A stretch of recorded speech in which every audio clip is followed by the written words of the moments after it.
Hello, আজকে হলো 6 April, Sunday.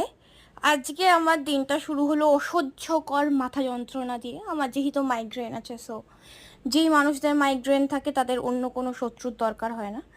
তারপর উঠে আমি একটুখানি ডিটক্স ওয়াটার খেয়ে স্নান করে রেডি হয়ে আমি একটু হসপিটালে গেলাম, কারণ আমার মায়ের শরীর খারাপ, সো দ্যাটস ওয়াই।